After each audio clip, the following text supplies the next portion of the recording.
Chers téléspectateurs de Synapse TV, bonjour et merci de vous joindre à nous pour ce tout premier numéro de votre émission Linguère. Cette émission est entièrement dédiée aux femmes qui se lancent dans l'entrepreneuriat.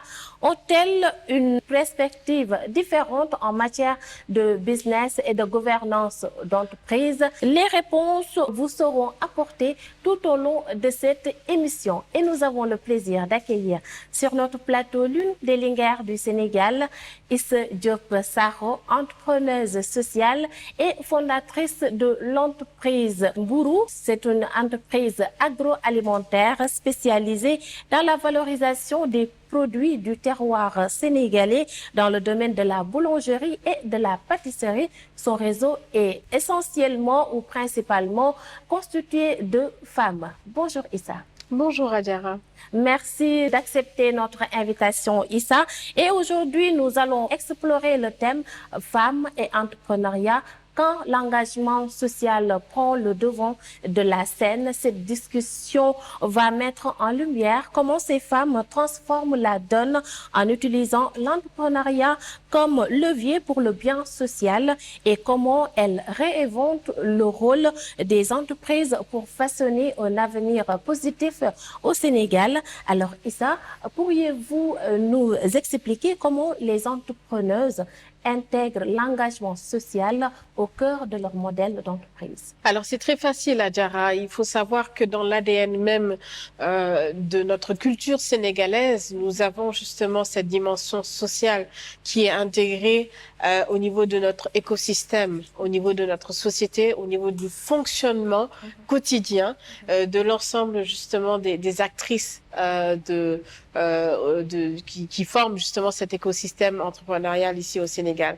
Alors au niveau du réseau Mbourou, c'est très simple. Nous sommes partis d'un modèle traditionnel de boulangerie-pâtisserie, donc qui commercialise les produits boulangers et pâtissiers à base de céréales locales, mais également la dimension sociale a été très facile à intégrer, tout simplement parce que on se rend compte que au niveau de chaque quartier, on a des bopokognes, on a des femmes qui vendent le neki ici au Sénégal, que ce soit au Sénégal, au Mali, en Côte d'Ivoire. Et ces femmes-là, le plus souvent, bon, c'est un gagne-pain quotidien, mais ce sont des micro-entreprises.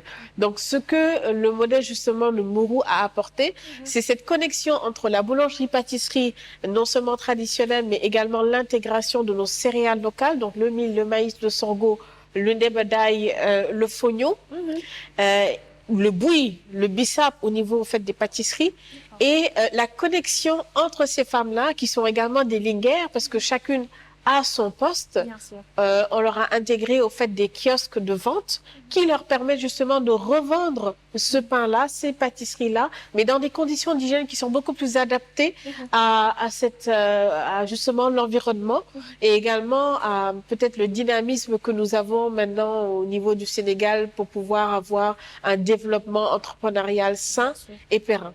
Alors, quelles sont les principales motivations qui incitent les femmes entrepreneuses à mettre en devant l'engagement social dans leur activité? Écoutez, je pense que l'engagement social, si vous voyez bien au Sénégal, vous avez les tontines. Vous avez au fait également ce soutien social qui est extrêmement fort. On a, surtout nous les femmes, nous avons un système d'entraide qui est tacite, mais qui est extrêmement fort. Bien sûr.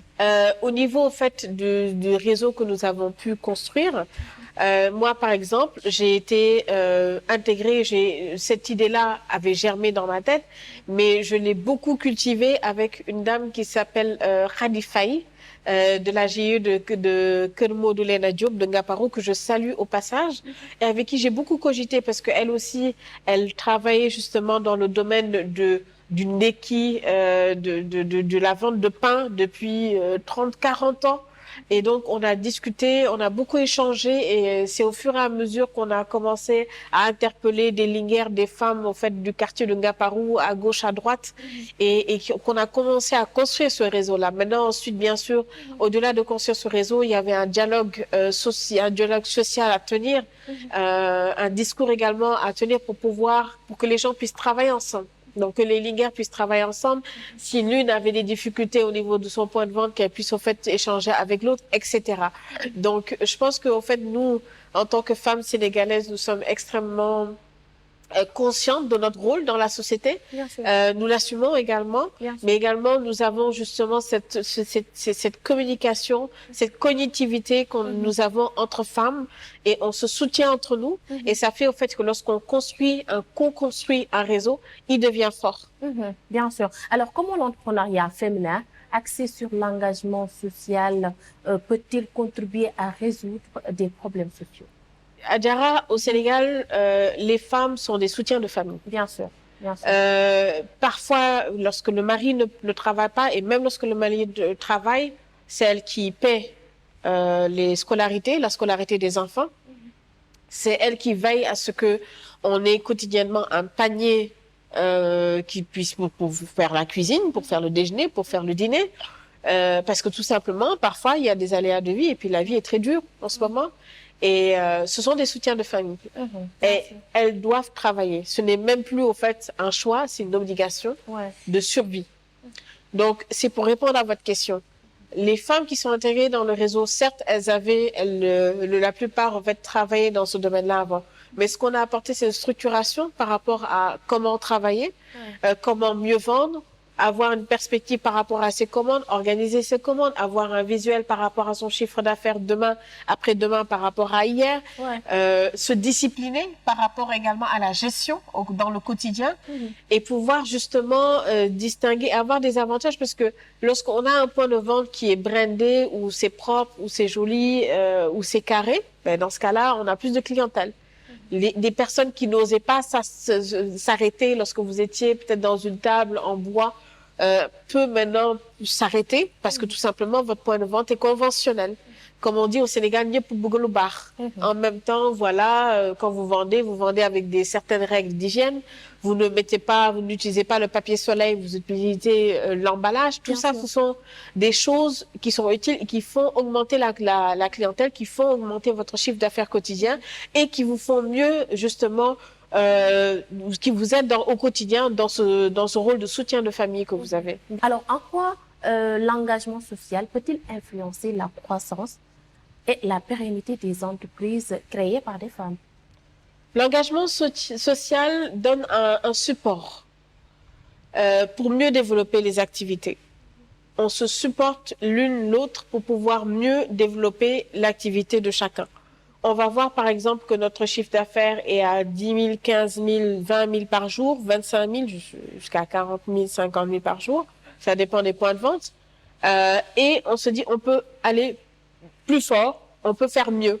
Comment le faire? Nous, en réunion par exemple, je dis souvent aux lingers, mais écoutez, est-ce que vous pouvez aller voir chez une autre linger qui fait tant? Quelles sont ses stratégies? Comment est-ce qu'elle fait pour mieux y arriver? Quand chacune est dans son coin et dans son poste de vente, ça ne peut pas se faire. Bien sûr. Par contre, cette entraide-là, ce tissu social-là, cet ancrage-là permet justement de mieux avancer et de mieux justement soutenir au fait ce socle. Au passage, je dis que nous avons 25 points de vente entre Ngaparou, Somone, Guéling Serer, Kamangéror, Medinatou Salam. Quand on vient sur Dakar, nous sommes de Dakar à Diamniadio. Alors, quels sont ces défis spécifiques? Alors, le défi, c'est déjà en fait de savoir, parce que je suis très carrée dans ma manière de penser. Un business est un business. On ne peut aider les autres que si notre business est stable. On ne peut pas venir dire qu'on a 100% un engagement social si on ne sait pas comment structurer son business. Il faut d'abord savoir s'aider soi-même avant d'aider autrui. C'est ça, en fait, la base. Donc, nous, ce qu'on fait, on soutient justement le fait que, par exemple, un engagement social, je donne un exemple très bête. Au niveau des quais de pêche, par exemple, on avait une lingère qui avait énormément de problèmes parce que le voisinage proche venait emprunter le pain qu'il prenait en disant « je te paie après ». Et bon, elle a eu beaucoup de retard de paiement à cause de ça, parce qu'elle avait un engagement social aussi. Par contre, à un moment donné, on lui a dit non, c'est pas possible. Parce qu'au fait, tu as un point de vente, tu as un business à faire tourner. Donc, ça veut dire au fait que tu dois être très carré dans ta structuration et dans ta gestion Ceux qui ne peuvent pas payer, tu les barres de la liste et tu avances. Mais par contre, là, à partir de maintenant, il faut savoir en fait arrêter les endettements, arrêter en fait le fait de tout simplement avoir un engagement social qui va nuire à son business, parce qu'il faut d'abord stabiliser le business dans son cœur Bien sûr. et dans son support pour qu'il soit fort avant de pouvoir être engagé aussi socialement que possible. Alors, quels avantages et inconvénients présente la mise en avant de l'engagement social en tant qu'élément central de la marque personnelle d'une entrepreneuse? Le principal avantage, c'est de pouvoir attirer quand même des personnes dans un écosystème et de leur dire en tant qu'engagement, venez, travaillons ensemble. C'est très bien. Ouais. Je pense qu'au Sénégal, c'est extrêmement important que les gens puissent encore plus cultiver ça. Les Chinois le font, les Libanais le font, les Sénégalais, il y a encore beaucoup de progrès à faire.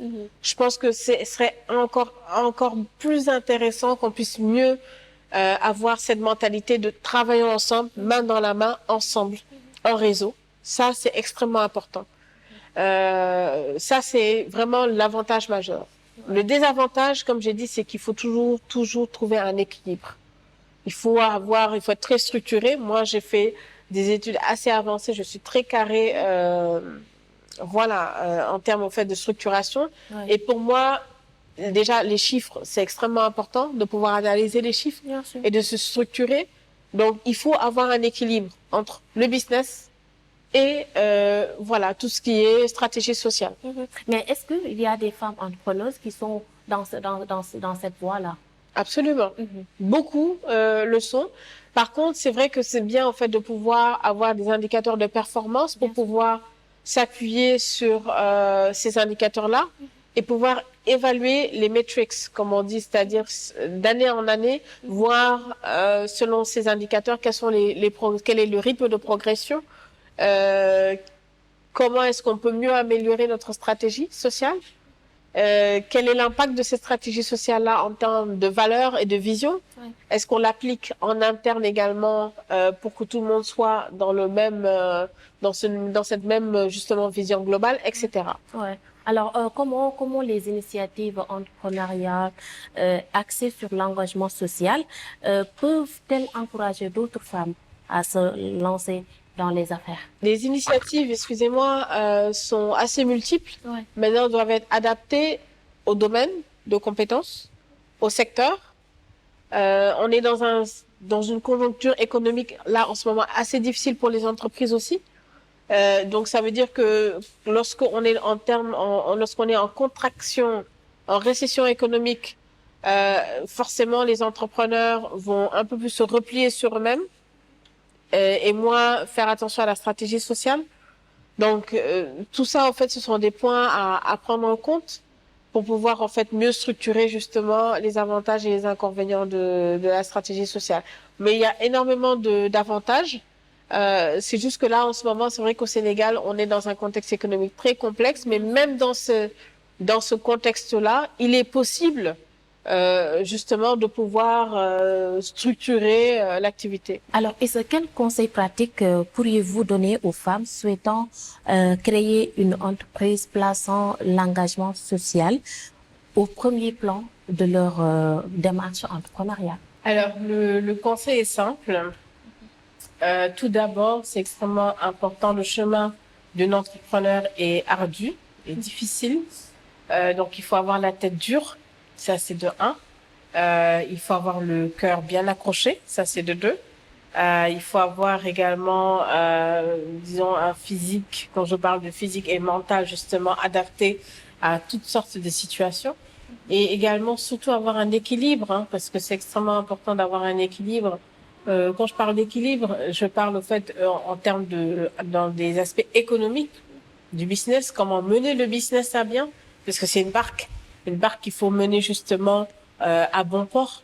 Et donc extrêmement important en fait d'avoir une structuration économique solide pour pouvoir justement avoir les épaules assez solides pour pouvoir pour que les gens puissent s'appuyer dessus Parce que lorsqu'on parle au fait d'entrepreneur social, c'est qu'on a beaucoup de responsabilités, beaucoup de têtes justement qui vont devoir s'accrocher, que vous allez devoir épauler.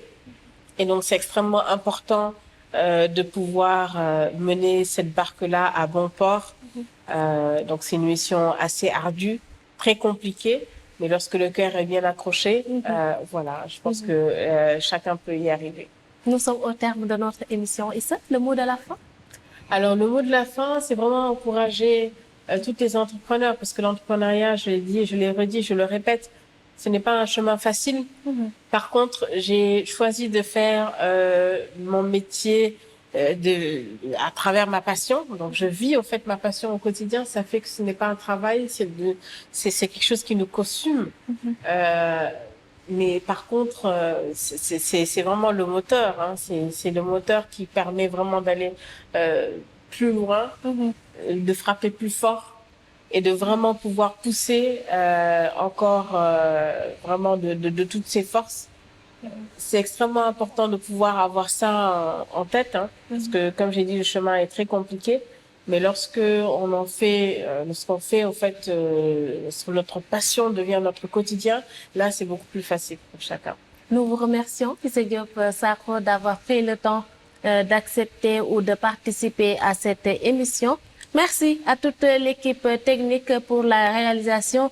Merci à vous, chers téléspectateurs, de nous avoir suivis. Je vous donne rendez-vous très prochainement. D'ici là, portez-vous bien et restez en compagnie des programmes de Synapse TV. Au revoir.